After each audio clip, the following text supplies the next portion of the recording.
Sige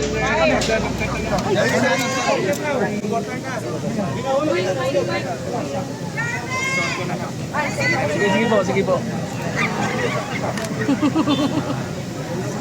Sa akin po, sa akin po. Hello. Baba po ng 5. Yung 5, please. Sige, unang umaga, unang nagpapasalamat tayo kay Yorme at kay Chairman Don. Kasi talagang nung nag-desisyon tayo na finally pagdalahin na yung sunog apo na base sa direktiba ng Pangulong Marcos, talagang walang yung support ng sa City of Manila at saka so ang masasabi lang natin, dito makikita na natin yung progreso. Kasi 5 taon, ulit-ulit si Yorme dito, ilang beses na nagpunta si Yorme dito. Galit na galit siya for, I don't know how many years. 8 years na simula nung ginagawa ito noong 2018 hanggang ngayon. Walang nangyari. Hindi mangyari ito. Ever. No? Diba, kaya nga hindi tinanggap lang dito. Kasi nga, nung chinek nila, talagang hindi mahal. So, 8 years naghintay yung mga kababayan natin sa barangay Sunog Apo na Sunog Apo, yung community na imbes na nga nakatulong pa to ay nakasama kasi tumaas pa lagi pa. So, ngayon, based sa directive ng Pangulo, ito na ginagawa sa ito. At importante rin, magpapasalamat kaming lahat sa prime infra, no? Tsaka sa prime kasi talagang nag-volunteer sila na talagang tignan na kung ano ba talaga ang problema ng Sunog Apo and ayusin ng kailangan. Masaya tayo ngayon, nag-release na ng update. By January 16, meron ng isang bomba na papaganahin ko lang. Sinek na namin ngayon. Nakita na natin gumagana yung isang bomba. Ang problema, yung 3 bomba, hindi gumagana. Yung kamukha nun, pinakita sa atin sa sayang. No? Pinakatila, kasi alam mo kung sila na kung hindi na mapapatuloy. So, kailangan na ng tayo. So, ang importante nga, nagbili tayo ng deadline, yung pamuno ng deadline, kasi yung request ni Yorme, na bago magsimula yung susunod na rainy season, at least 3 of the 4 pumps gumagana. So marami pa tayong gagawin between now and June of next year. Pero makikita nyo, may progress na umaandar na tayo. Fine, hindi ka mukha ng mga ibang taon na nakatenga lang tayo. At yung mga ginagawa, puro lang sa ating puro ng bayan.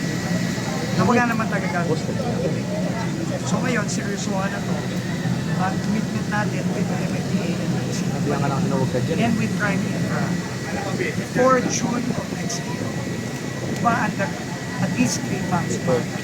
Para naman, parang naman ng mga kababayan natin sa Sunog Apo na ginayos na kayo. Hindi na sila. Kaya natin siguro si Yorme muna po. Anyway, good morning. Masaya kami dahil kung maalala nyo na last time, Secretary Prince and MMDA Chairman Nay went here. During the course of conversation, immediately Secretary Prince stopped everything. Kasi na-discover niya may bagong kontrata, 110 billion. No? So, on that very moment, I vividly remember na yung nyo na yan, once and for all, aralin natin muna kung ano ang tunay na problema ng buong pumping station ng Sunog Apo. Now, with those time spent studying it today, kasama tayo, at least masaya akong ipabalita sa mga kapitbahay natin dito sa Sunog Apo na alam na yung problema, meron ng maayos at pang-permanenteng solusyon. And today, yung proof of concept doon sa solusyon na ibibigay, nakita namin gumagana. So we are hoping that proof of concept will run January 16 as committed by the Prime Infra. So, as time will go on, no, ang pangako at commitment nila, nakisuyo naman tayo na sana yung Mayo magtatagulan na naman, Hunyo magtatagulan.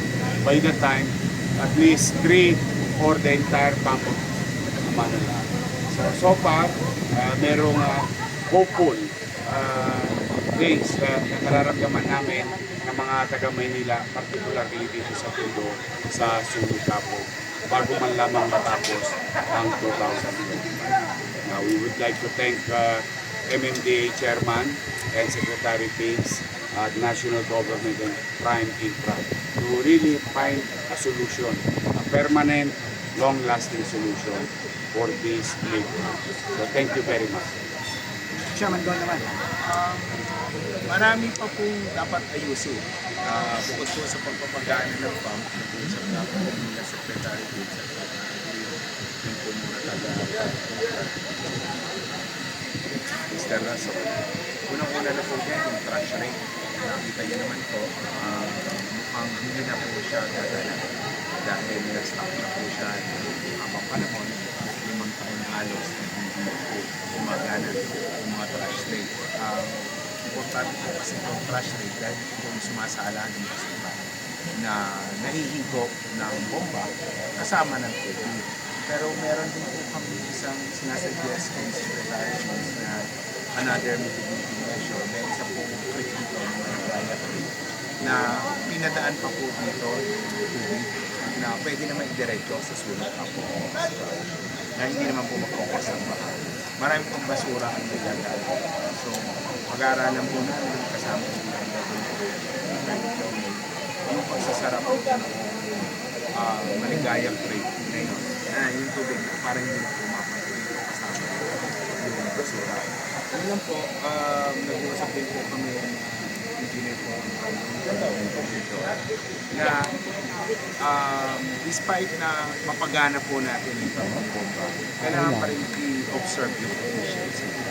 Kasi po, ito po makikita niyo po yung design ng bomba, nakalubog po siya mismo sa tubig.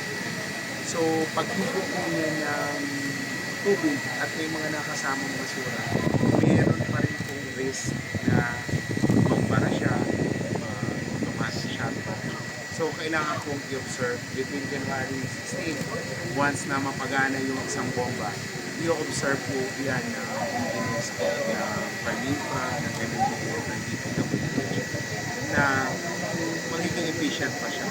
Kung hindi po, meron po kami plan B na paltan na po lahat ng system. Isipin nyo, sayang naman po yung pera. Biyan po, may masasayang po probably. Pero yun po yung pinaka-conveniente at tamang gawin. Isa naman po tirik na tirik. Babaha dito sa lugar na to, hindi masaserve yung catchment area, which includes Espanya, dahil doon po yung catchment area ng blooming tree receptor. Repair tayo na repair, mag-aksaya tayo ng mas maraming pera. In the meantime, hindi po natin nasusunod.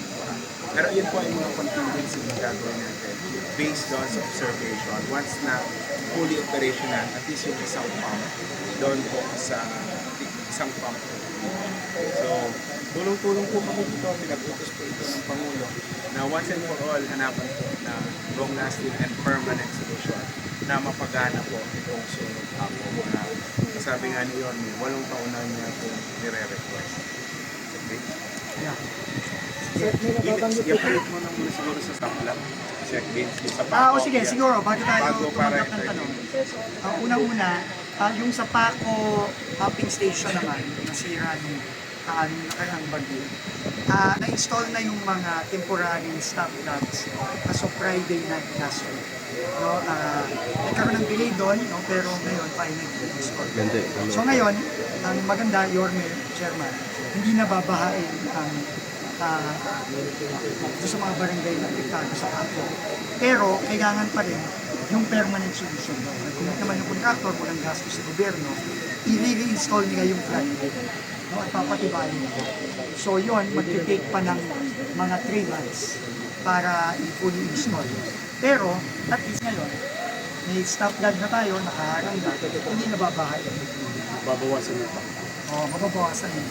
So, basta ito, lahat, ang sinabi ng Pangulo natin, lahat ng mga nakatenga, hindi gumagana, matagal na hindi gumagana tulad dito, kailangan once and for all, pagganahin na natin, lalo-lalo na bago magtag-ulan. Kaya nga mapapansin ninyo, kasama din itong pagsasaayos ng mga pumping station sa Oplan kontrabahan na linunch ng Pangulo. No? And makikita nyo kung sisilip kayo doon, may makikita kayong nagde-dredge doon sa Sunog Apog Estero. Kasi hindi lang yung pumping station ang kailangan gawin, kailangan pababain din natin, pataasin din natin yung level. Itong palalimin natin yung level nung estero. Kasi pag yan masyado mataas, magbabaklow ng tubig. So, lahat yan sabay-sabay na pinapagawa ng Pangulo. Papasalamat din tayo sa private sector. Oo, kung makagaga ninyo, yung may tatlong pumping station sa Ross Boulevard din, na hindi gumagana, lahat yun, papaganahin. So lahat ng mga matagal ng problema, mga nakatenga, ang sabi ng Pangulo, paganahin na lahat yan, bago magtag-ulan dito. So yun ang pipilitin natin. Sir, yung contractor po dito, yung Lebron contractor, may pananagutan po ba? Yung pananagutan, darating tayo dyan. Hindi pwedeng walang managot dito. Kasi hindi lang to mag-1 bilyon na yung ginagastos nito. Kasama itong bagong kontrata ng Lebron. No? May mananagot dito po sure. At hindi lang yung pera. Yung perwisyo na binulot nito sa mga constituents niyo, sa mga kababayan. Kailangan may managot doon. So, aabot din tayo dyan. Nag-open na kami ng investigation dito. Pero ngayon, ang focus natin is solution. Kasi,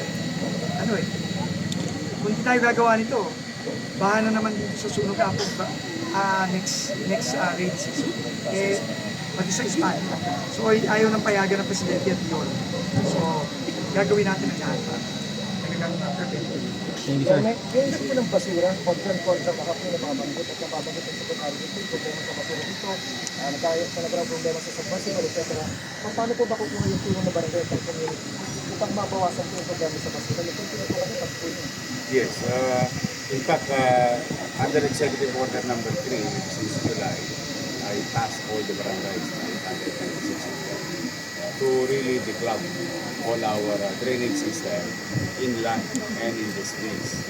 Kaya malaking volume talaga ang nawala sa ilalim ng border namin.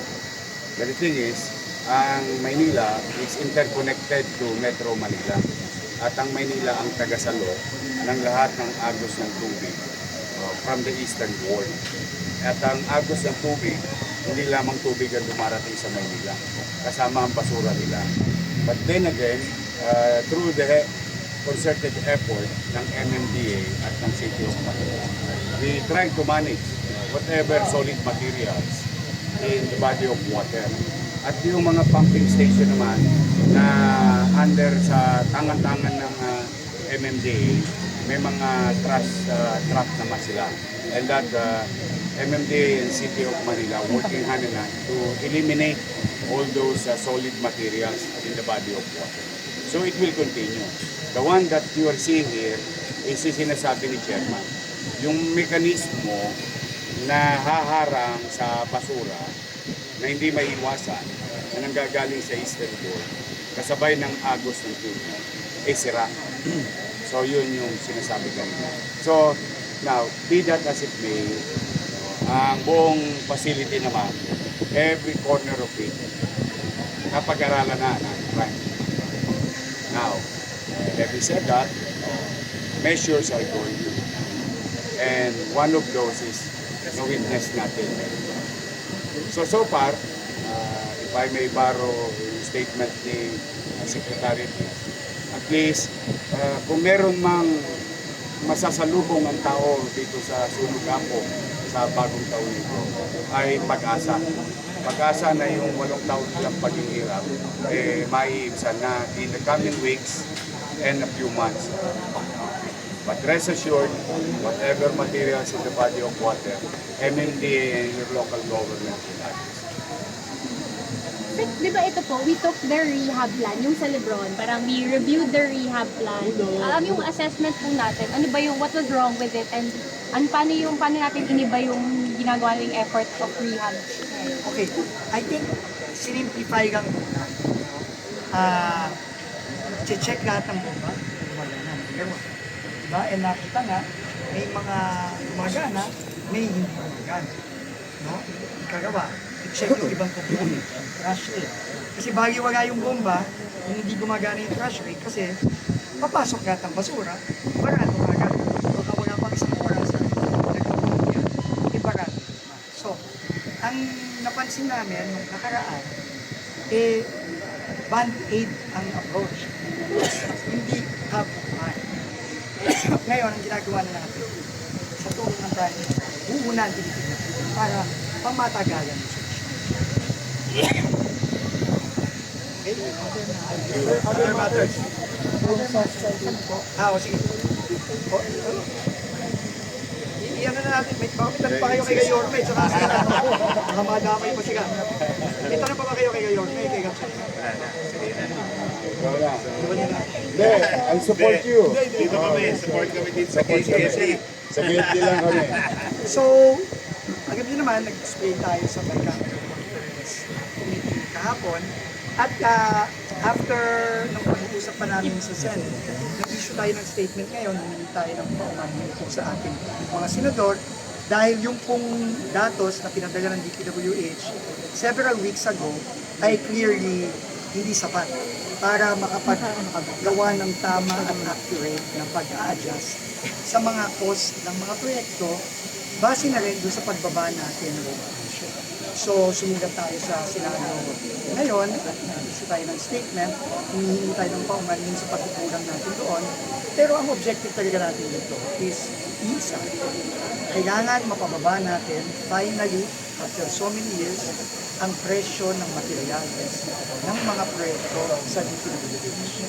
At yon ay common purpose ng Pangulo at ng Kongreso. So yan ay committed tayo dyan, committed ang Pangulo. Paulit-ulit natin sasabihin, ngayon na naibaba na natin, never nang tataas yan. Pero ngayon, sa kasalukuyan, nandun na ang mga staff natin sa Senate para i-apply na yung mas accurate na adjustment. Para ma-incorporate na natin yung howling, yung, syempre, pag bumili ka ng graba o ng asfalto o ng buhangin, syempre, kailangan i-incorporate mo doon yung pagbiyahe. Hindi naman yun Logistics. nagagagdag na lang galing sa, di ba? Sa gamit. Di ba? Kailangan yung biyahe. So, kasama yon sa mga ina-adjust natin. At tingin natin, magkakaroon na tayo ng very clear solution dito sa problema natin para ma-ensure din na yung mga proyekto ng DPWH ma-implement naman ng tama, incorporating yung pagbaba sa cost ng natin. So, very confident tayo na with this, masusolusyon na natin. Sec, the other day po, you mentioned na parang baka hindi kakayanin na i-adjust lahat. Impossible na i-adjust lahat Imposible on talaga. time. Kung iisa-isay natin ang mga proyekto, 10,000 proyekto kasi yan, hindi talaga tayo matatapos. No, that will take months. Pero ang ginawa natin ngayon, gagawa tayo ng mas accurate na estimate. Kasi estimate lang naman talaga yung ginawa. Di ba? So, ito mas accurate na estimate. So, pero, i-apply pa rin natin, pag pumasa na yung budget, i-apply pa rin natin based on Department Order 110, Series of 2025, yung linabas natin ng Biyernes, mandating all regional districts to apply the changes in prices, the reduction in prices for each and every project for DPWH. Doon talaga lalabas kung ano yung final na magiging adjustment per project. So, doon natin yung malalaman kung may dagdag na savings, mabuti. Diba? At makakadagdag tayo sa mga savings ng gobyerno. Sir, gano'n ka-importante na maibalik yung Importante yun para masigurado na walang mga project o minimal ang mga project na magiging unimplementable. Kasi sinabi ko nga, kung nakita niyo yung presentation ko kahapon, yung isang araw, may mga project na sobrang bawas, hindi na may implement ng tama. So yun naman ang, tingin ko wala, nagkakaintindi naman natin. No? So, ngayon na meron na tayong bagong adjustment, hindi ko aabot na tayo sa mas accurate, no, na pag-reduce. Pero, iyaan pa rin nun. I-apply pa rin natin kada project kapag pumasa naman. At yun naman, makikita din natin na very transparent tayo doon. Halimbawa, nag-implement tayo ng proyekto dito sa Manila, halimbawa, ng mga bagong mga kalye o bagong mga pumping station, i-adjust na natin ang presyo. At doon natin makikita yung actual savings per month. Last two question. Baka Last two. meron lang kayong reaction sa opening